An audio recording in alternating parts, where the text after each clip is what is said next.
Nós que vamos ficar aqui, vamos abrir a Bíblia, meus irmãos, em Atos, capítulo 8, versículo 9 até o 25. Atos 8, versículo 9 até o 25.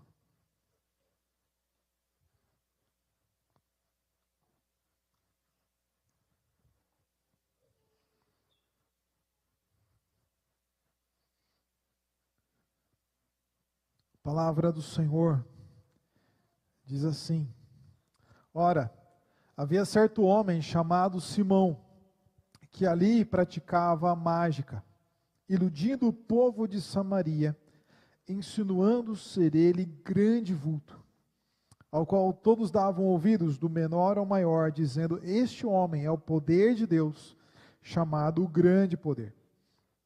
Aderiram a ele porque havia muitos iludira com mágicas. Quando, porém, deram crédito a Filipe, que os evangelizava a respeito do reino de Deus, o nome de Jesus Cristo, iam sendo batizados, assim homens como mulheres. O próprio Simão abraçou a fé, e tendo sido batizado, acompanhava Filipe de perto, observando extasiado os sinais e grandes milagres praticados. Ouvindo os apóstolos que estavam em Jerusalém, que Samaria recebera a palavra de Deus, enviaram-lhe Pedro e João, os quais, descendo para lá, oraram por eles para que recebessem o Espírito Santo, porquanto não havia ainda descido sobre nenhum deles, mas somente haviam sido batizados em o nome do Senhor Jesus. Então lhes impunham as mãos e recebiam estes o Espírito Santo. Vendo, porém, Simão, que pelo fato de imporem os apóstolos as mãos era concedido o Espírito Santo, ofereceu-lhes dinheiro, propondo: concedei-me também a mim este poder, para aquele sobre quem eu impuser as mãos, receba o Espírito Santo. Pedro, porém, lhe respondeu: o teu dinheiro seja contigo para a perdição, pois julgaste adquirir por meio dele o dom de Deus. Não tens parte nem sorte neste ministério, porque o teu coração não é reto diante de Deus. Arrepende-te, pois, da tua maldade e roga ao Senhor, talvez te seja perdoado o intento do coração, pois vejo que estás em fel de amargura e laço de iniquidade. Respondendo, porém, Simão lhes pediu: rogai vós por mim ao Senhor, para que nada do que dissestes sobrevenha a mim. Eles, porém, havendo testificado e falado a palavra do Senhor, voltaram para Jerusalém e evangelizavam muitas aldeias dos samaritanos. Meus irmãos, vamos orar mais uma vez. Baixe sua cabeça, ore junto comigo. Senhor Deus, nós rogamos que o teu Santo Espírito seja sobre nós nesse momento, dando-nos entendimento, iluminação da tua palavra, Senhor. Escrevendo a tua palavra em nossos corações, para que conheçamos verdadeiramente. Que o Senhor desvie do mau caminho aqueles que têm vivido uma vida falsa e leva-nos a uma vida que de fato glorifica o teu nome. Exalta o teu nome, Senhor, e aviva a nossa alma pelo poder do Espírito Santo. Isso que nós pedimos no nome de nosso Senhor Jesus Cristo. Amém. Meus irmãos, 2 séculos atrás, Estados Unidos viveu 2 grandes avivamentos. Muitas pessoas sendo convertidas a Cristo, levadas ao arrependimento. No segundo, no ministério dele. O grande problema é que Finney é uma figura contraditória, porque também se diz que muitas dessas 500 mil pessoas, depois das suas conversões, voltaram para a vida que tinha antes. Semanas depois, meses depois, elas voltaram para o caminho que tinha antes. E isso é uma oposição ao primeiro grande avivamento, do qual uma das figuras principais é Jonathan Edwards. E a diferença entre Jonathan Edwards e Finney não é apenas a proporção de pessoas que voltaram para a vida antiga, mas era o fato de que Jonathan Edwards confiava plenamente em Deus para um avivamento. Ele dizia que aquilo era soberania de Deus, era apenas Deus que fazia aquilo acontecer. Já Finney achava que a religião era sobre o que o homem fazia. Então, seus os seus eventos eram cheios de apelos, de trazer pessoas à frente para que elas tomassem uma posição e acreditar que o avivamento poderia ser produzido pelos métodos certos. Se soubesse qual o método que Deus quer abençoar, o negócio ia acontecer, né? E apesar dos pesares, né, ele não há por que não crer que Deus não tenha usado muito a vida dele, mas o fato é que talvez faltasse uma concepção a ele, de que uma pessoa pode vir à frente, dizer crer em Cristo, ser batizada, achar que crê em Cristo, mas na verdade não ser alguém que está em Cristo. Então, nem todo aquele que se diz cristão e que acha que é cristão de verdade. Ainda mais em países como o nosso, ou nos Estados Unidos, em que ser cristão é uma questão de você nascer num país cristão. E de você apenas seguir o rumo que outras pessoas seguem e achar que isso te faz cristão. A questão é que muitos talvez, por um entendimento que não seja o mais apropriado da Escritura, vão poder dizer, olha, eles se converteram, mas eles perderam a salvação depois. Só que a Bíblia mostra que a gente não perde a salvação. É Deus quem nos protege de perder a salvação pelo seu poder. 1 Pedro capítulo 1, versículo 5 diz que nós somos guardados pelo poder de Deus até a herança que nós vamos receber. Em Judas, na carta de Judas, ele diz que Deus nos livra de tropeços até o dia da volta de Cristo. E tropeços de que tipo? Tropeços de crer em falsas doutrinas, tropeços de se desviar do caminho da santidade. Então, eu poderia citar vários outros textos, mas o foco não é esse aqui. Como João disse na sua carta, na primeira carta de João, capítulo 2, versículo 19, aqueles que estavam entre nós e saíram nunca foram dos nossos. Então há pessoas que estão no meio da igreja, mas na verdade não são. É uma questão de tempo até eles se revelarem. Alguns, quando se revelam, geram escândalo ao sair da igreja, ou se envolvem em grandes escândalos e não há depois uma mensagem, uma notícia de que elas se arrependeram daquilo que haviam feito. Mas o fato é que nós precisamos usar isso para nos voltarmos ao arrependimento e para chamarmos outros ao arrependimento também. E entendermos que mesmo que haja algo assim, o Evangelho não vai ficar parado, ele vai continuar a crescer. De fato, esse texto faz parte de uma porção que termina ali, né, no capítulo 9, incluindo ali também uma fala de que a igreja continuava crescendo em paz, o Evangelho continuava alcançando as pessoas, e a igreja caminhava no poder do Espírito Santo, apesar de todas essas coisas. Mas o texto começa com um grande movimento lá, de várias conversões, inclusive, supostamente, a de Simão. Veja o versículo 9 até o 13 novamente. Ora, havia certo homem chamado Simão, que ali praticava mágica, iludindo o povo de Samaria, insinuando ser ele grande vulto, ao qual todos davam ouvidos do menor ao maior, dizendo: este homem é o poder de Deus, chamado o grande poder. Aderiam a ele, porque havia muitos iludira com mágicas. Quando, porém, deram crédito a Filipe, que os evangelizava a respeito do reino de Deus, e do nome de Jesus Cristo, iam sendo batizados, assim homens como mulheres. O próprio Simão abraçou a fé, e tendo sido batizado, acompanhava Filipe de perto, observando extasiados sinais e grandes milagres praticados. Meus irmãos, havia esse homem então em Samaria, né? A gente vê Filipe chegando lá, pregando o evangelho à cidade, pessoas se convertendo, uma grande alegria na cidade, e dentre eles há um homem chamado Simão, que era uma espécie de um mago, um feiticeiro. Você vê também que no capítulo 13 aparece alguém que se titula desse jeito, e o fato é que no mundo antigo essas coisas eram muito conhecidas, muito famosas. E ele era visto como alguém que tinha o poder de Deus, segundo o versículo 10. Talvez ele dissesse que ele era possuído por Deus, que havia recebido grandes poderes de Deus. Há toda uma discussão, né, se ele era um trambiqueiro que enganava as pessoas. Outros vão dizer, a exemplo lá do que acontece no Êxodo, que talvez ele pudesse estar sendo usado por Satanás também, Porque lá em Êxodo, no capítulo 7 e 8, né, você tem, quando começam as 10 pragas, os magos do Egito conseguindo imitar algumas das pragas. E daí, quando eles não conseguem mais, eles falam, o dedo de Deus está agindo aqui. Seja como for, esse homem atraía todo mundo. Do menor ao maior, todo mundo era iludido por ele, né, seguia ele e ansiava por isso. Mas, quando eles deram crédito a Filipe, e ao evangelho que Filipe pregava, eles abandonaram isso.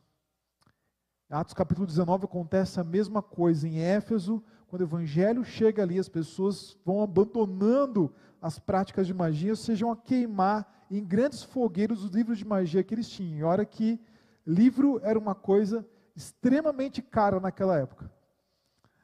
Mas isso implica, meus irmãos, um abandono de um antigo caminho. A verdadeira conversão implica no abandono daquilo que é incoerente com o caminho do reino de Deus. E todos nós precisamos deixar alguma coisa para seguir com Cristo, porque todos nós somos pecadores. Aquela pessoa que chega a Cristo e não precisa mudar nada na sua vida, ela está se enganando. Mas no seu caso, o que é que Deus tem te desafiado a deixar? O que a palavra de Deus tem te incomodado? Às vezes a gente tenta se justificar e fica criando justificativas e mudando interpretações, buscando interpretações de algum texto para não ter que deixar aquilo que nós queremos continuar seguindo, mas que não se encaixa. O que você precisa deixar para seguir o Evangelho? O que você precisa deixar de lado?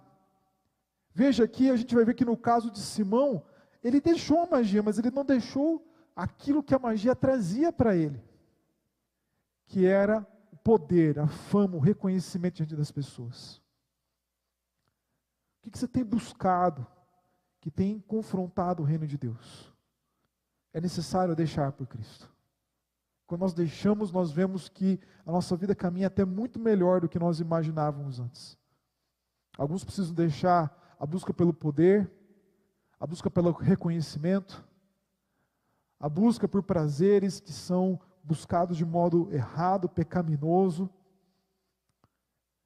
Eles deixaram muitas coisas, porque ouviram o evangelho sobre o reino de Deus, o nome de Jesus Cristo. Veja, quando Filipe prega o evangelho, ele prega o evangelho de um reino. O evangelho de um rei, porque Cristo é uma expressão grega que quer dizer ungido, e o ungido era o rei, ele era ungido quando era ordenado como rei. Ele não prega sobre um convite, ele não fala que Deus tem um presente para você que você pode aceitar, como se Deus fosse o Papai Noel lá aparecendo, né? E você recebe aquilo e toca a sua vida como sempre foi.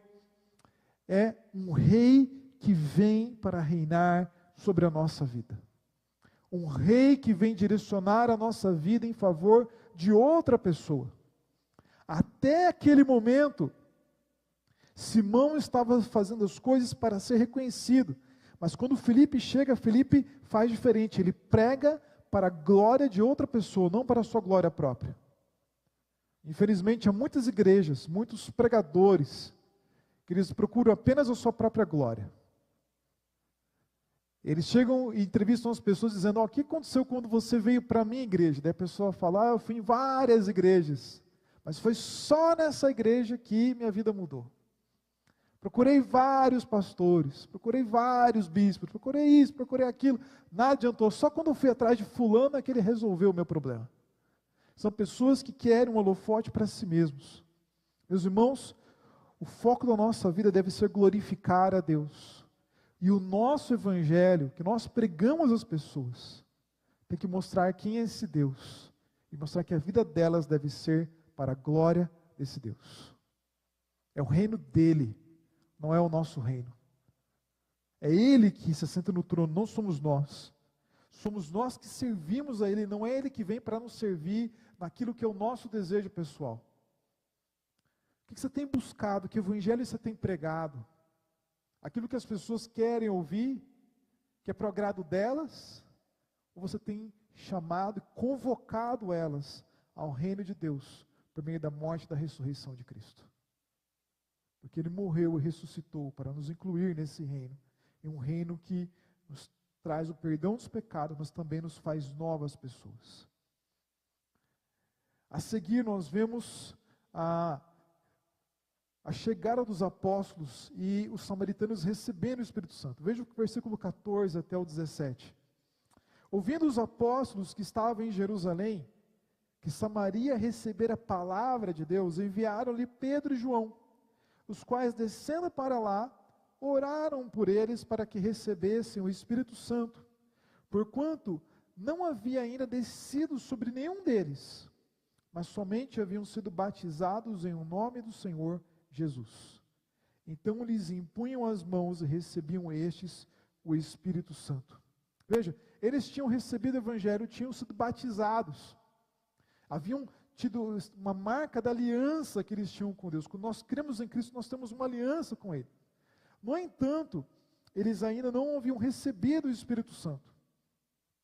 E não há uma razão clara no texto por que isso acontece, mas o fato é, meus irmãos, que nas 3 vezes em que o Espírito aparece para alguém que já havia crido em Cristo, no livro de Atos, sempre os apóstolos estão presentes. Aparece no Pentecostes, aparece aqui em Atos 19, Apolo está pregando ao pessoal de Éfeso, e ele não falou nada sobre o Espírito Santo lá. E então quando Paulo vai como apóstolo, ele prega, e ele ora por eles, impondo as mãos, eles recebem o Espírito Santo. Há uma relação da vinda do Espírito com os apóstolos naquele momento. Claro que isso não vai ser em todo lugar, porque os apóstolos não tinham como ficar indo, né, para todas as cidades, igrejas, né, para ficar fazendo isso, né, senão ia ocupar o tempo deles só com isso, né, indo de lugar a lugar para fazer o culto lá da recebida do Espírito Santo. Mas por que acontece aqui? Talvez uma das razões que aconteça, meus irmãos, seja um pouco semelhante daquilo que a gente vai ver com mais clareza em Atos 10 e 11. Quando o Evangelho chegou em Jerusalém, aqueles que estavam lá eram judeus, vinham de todo lugar. Aqui agora são samaritanos. Os judeus não se davam com os samaritanos, não comiam nem usando o copo que um samaritano usasse. Eles viam os samaritanos como um povo perverso, pecaminoso. Então estava ultrapassando uma fronteira. Quando chega lá em Atos 10, Pedro vai na casa do primeiro gentil, o primeiro que não tinha nenhum traço de sangue judeu, porque os samaritanos eram uma mescla de judeus com outros povos, mas Cornélio não, Cornélio era alguém 100% gentil. E quando ele chega lá e prega o Evangelho, o Espírito Santo na mesma hora vem sobre eles, eles falam em línguas ali. Só que no capítulo 11 ele volta para Jerusalém e o pessoal questiona: Pedro, por que você entrou na casa de um gentil e comeu com ele ainda? Né? Criticando ele por aquilo que eles entendiam que era pecado. E aí Pedro explica a situação toda e fala: quando pregava sobre Jesus, o Espírito Santo veio sobre eles, eles falaram em outras línguas.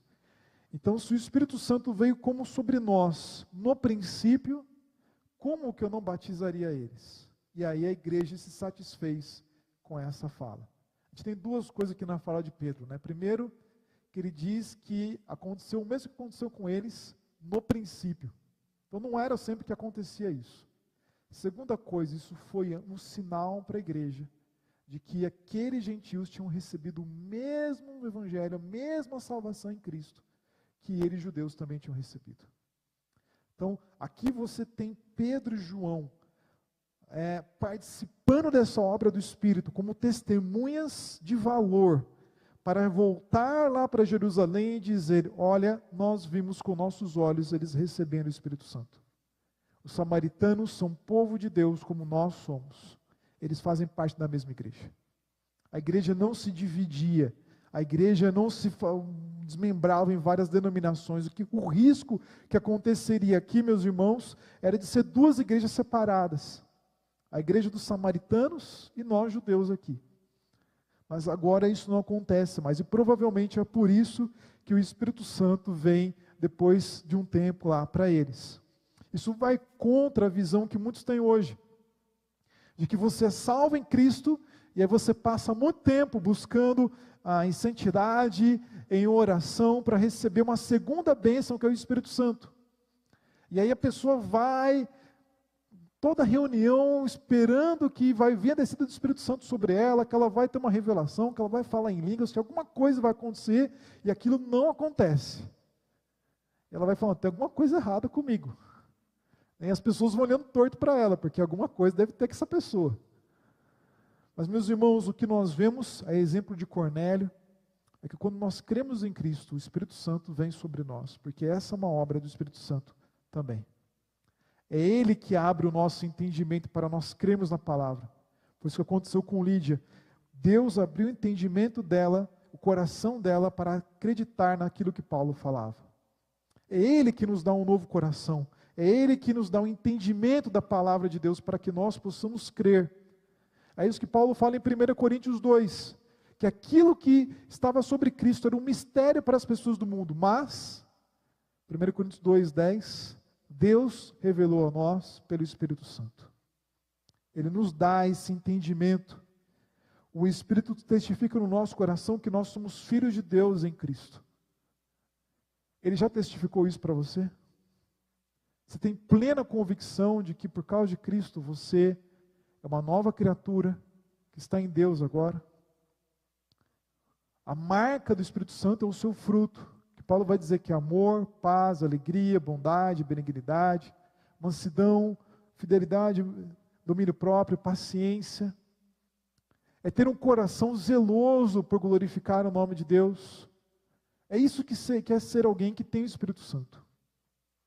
Os dons, eles vieram e eles estavam destinados a passar. Paulo fala isso em 1 Coríntios 13. Que havendo línguas passarão, que havendo profecias passariam. Mas o amor, a transformação do nosso ser é uma marca do Espírito Santo por toda a época da igreja até a volta de Cristo. Mas você tem esse fruto dentro de você? Você talvez diga que você é cristão, mas a sua vida não tem sido transformada. Todo aquele que está em Cristo tem a vida transformada. E há muitos que estão no meio do povo de Deus que não tem isso. É o caso de Simão, por exemplo, como a gente vai ver agora nos versículos 18 e 19. Veja comigo aí, Atos 8, do 18 até o 19. Vendo, porém, Simão, que pelo fato de imporem os apóstolos as mãos era concedido o Espírito Santo, ofereceu-lhes dinheiro, propondo, concedei-me também a mim este poder, para que aquele sobre quem eu impuser as mãos, receba o Espírito Santo.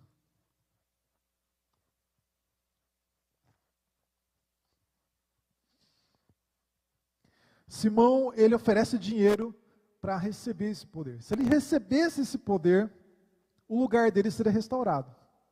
Pedro e João não iam ficar para sempre em Samaria, eles iam voltar para Jerusalém.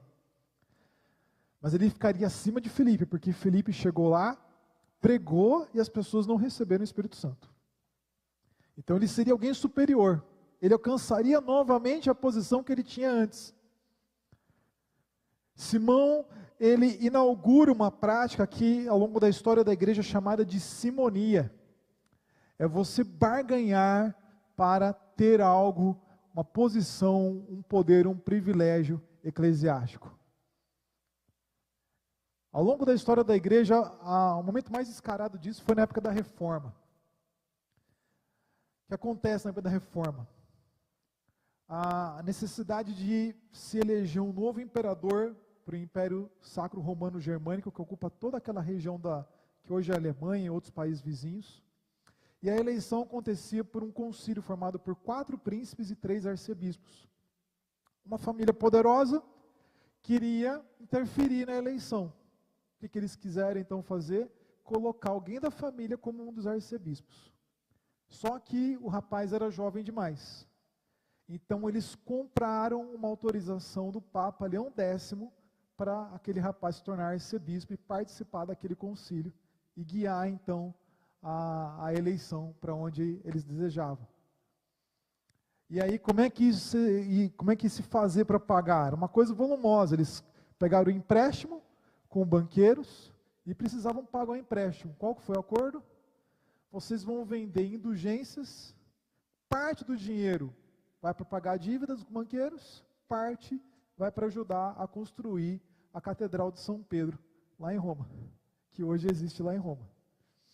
E o que era a indulgência? A indulgência era um documento no qual você colocaria lá o seu nome, e isso daria os méritos, as obras que os santos não usaram para serem salvos, e colocaria na sua conta, e daí, ou na conta de quem você colocasse o nome lá, e aí você sairia do purgatório direto para o céu.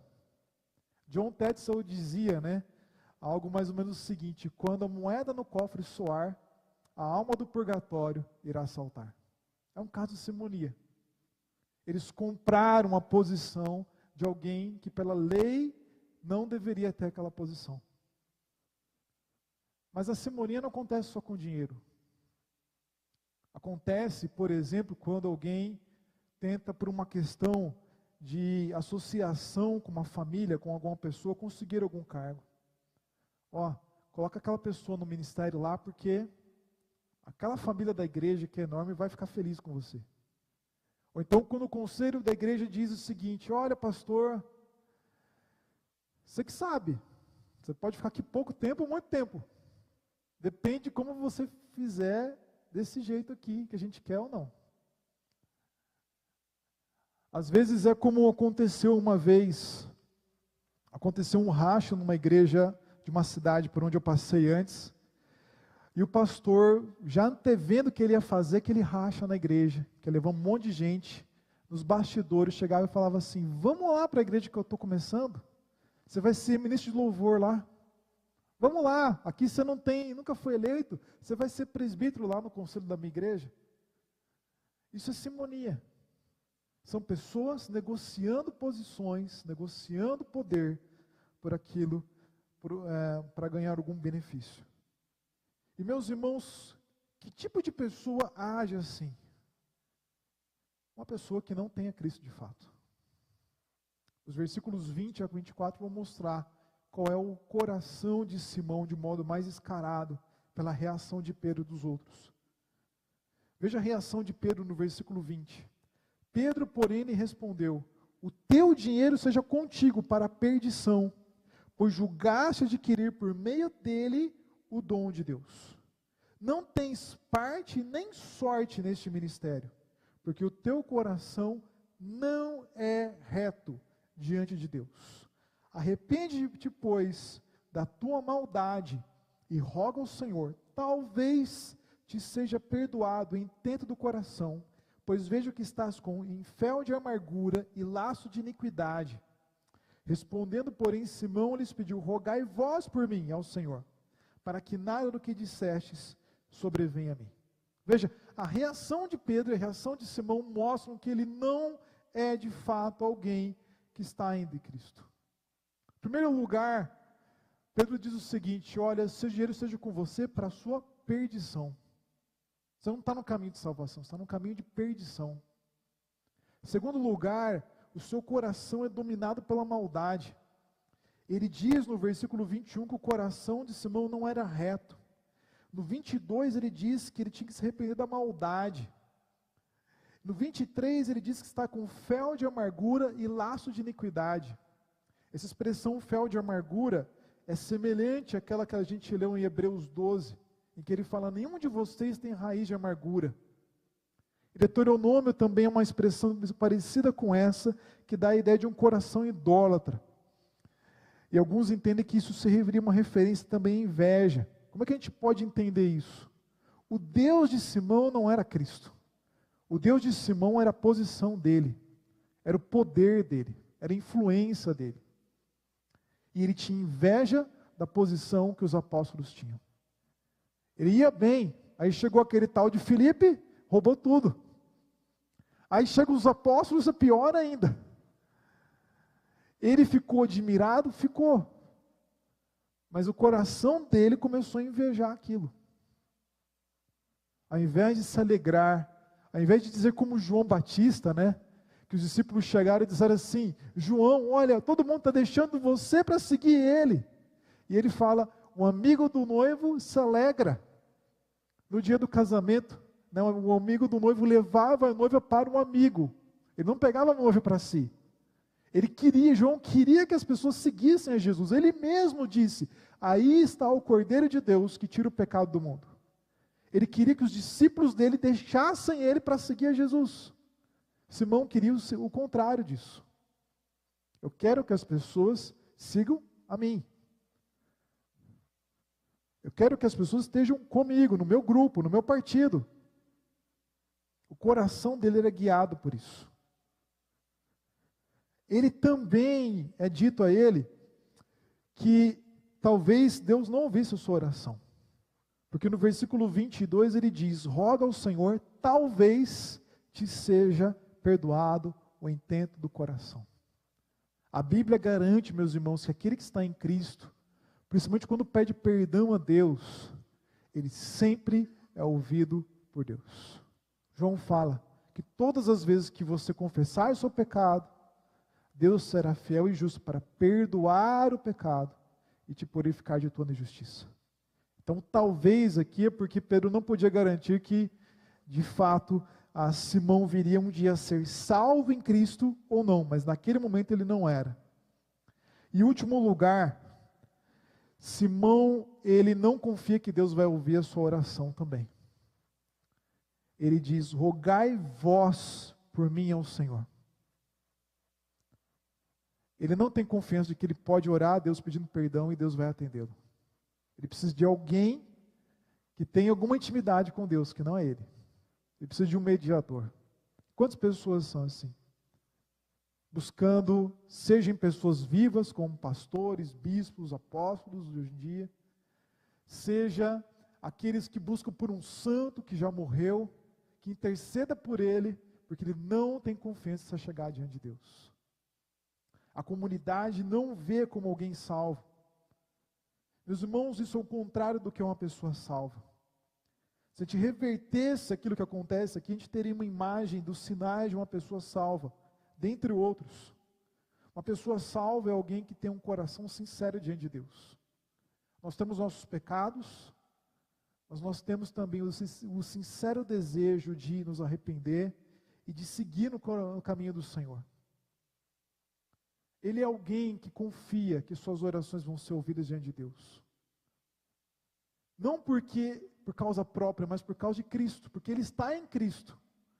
E porque ele está em Cristo, ele é ouvido. Mais do que isso, a Bíblia diz que Cristo intercede por nós. A Bíblia diz que o Espírito Santo intercede por nós.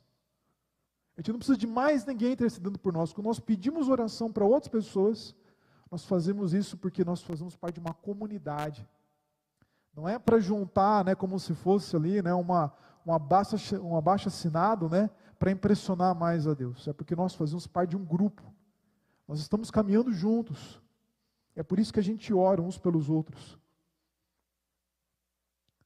Alguém que está em Cristo, alguém que se arrepende, alguém de quem a comunidade, ela vê que aquela pessoa está sendo transformada.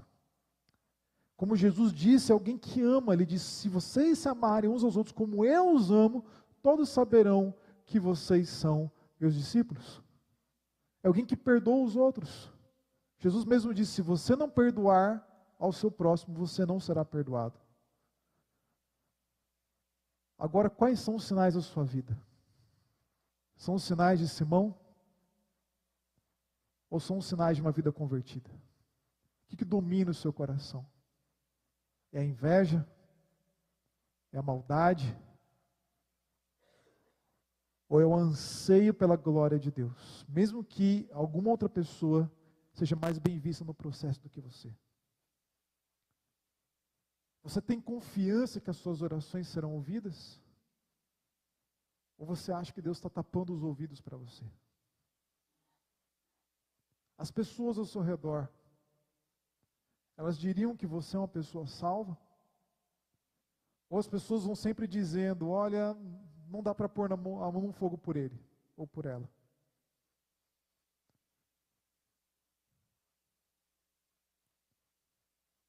O que fazer então? Pedro fala no versículo 22. Arrepende-te e roga ao Senhor. Arrepender-se é mudar de direção. Mude de direção. Abandone o pecado, peça a Deus pelo poder do Espírito Santo para que você seja uma nova pessoa, para que as coisas mudem na sua vida. Meus irmãos, nós precisamos nos arrepender e orar todos os dias. Não porque é uma receita, mas porque realmente nós precisamos fazer isso. É tão necessário quanto comer, beber, dormir, né, ou qualquer coisa desse tipo. Porque nós estamos sempre pecando. A diferença é que nós acreditamos no perdão de Deus, enquanto outros não acreditam. Judas, ele não acreditava no perdão de Deus e por isso se matou. Davi acreditava no perdão de Deus, mesmo depois de adulterar e matar o marido da pessoa com quem tinha adulterado. Ele acreditava que Deus iria perdoá-lo, não porque ele era alguém especial, mas porque Deus é misericordioso. Mas isso não fazia dele alguém que simplesmente fizesse pouco caso do pecado. Ele precisou ser convencido, levado ao arrependimento, mas depois disso, ele entendeu o que tinha feito. A tal ponto que ele escreveu o Salmo 51. Meus irmãos, há perdão para aquele que se arrepende, aquele que busca em Deus. Busque a Deus. Chame outras pessoas a buscar isso em Deus. Ore por elas. Porque enquanto a vida é a esperança. E se ela não está em Cristo, prega o Evangelho a ela.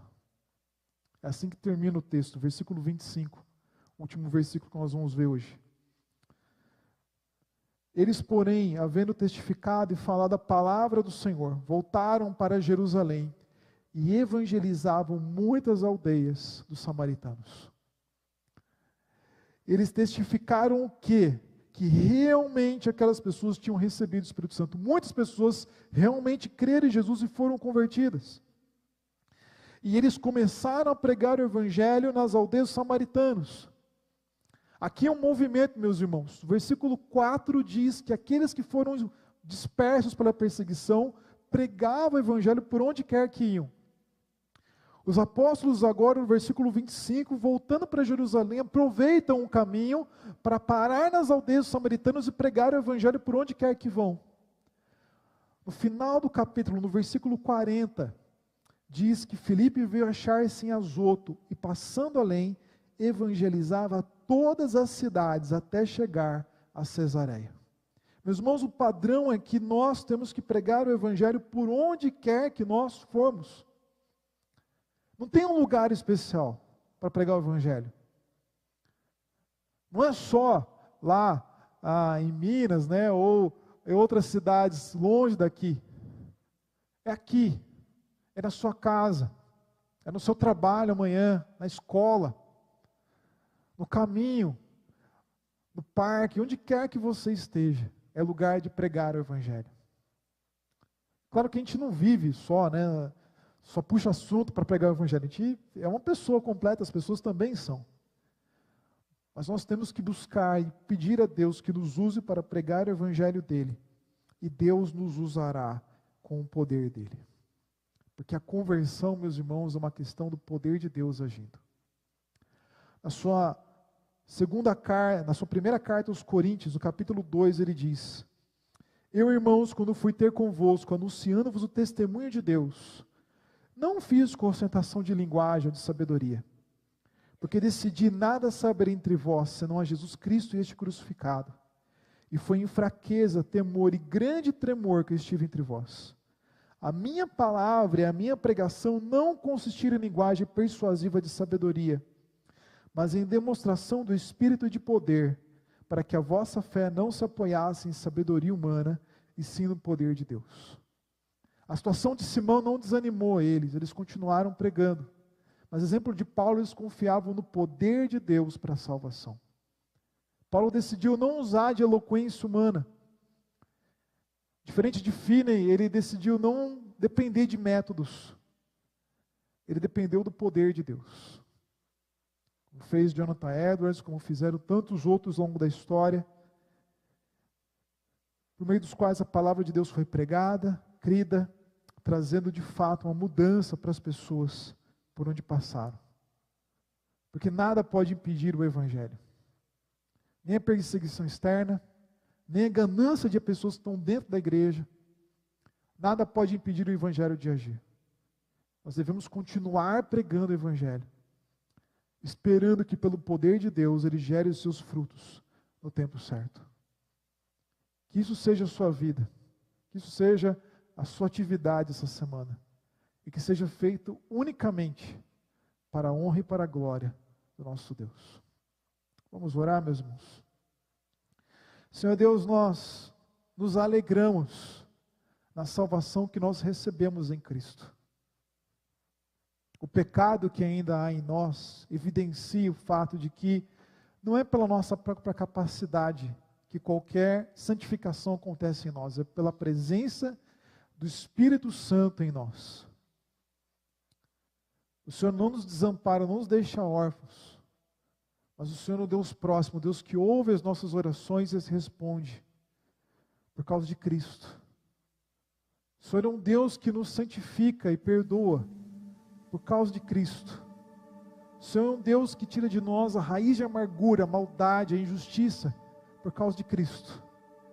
E é em Cristo que nos alegramos em Ti, Senhor. Em nome dEle que nós pedimos, seja conosco, santifica a nossa vida. Leva-nos às pessoas que precisam de transformação, de um chamado arrependimento, e usa a nossa vida para fazer isso.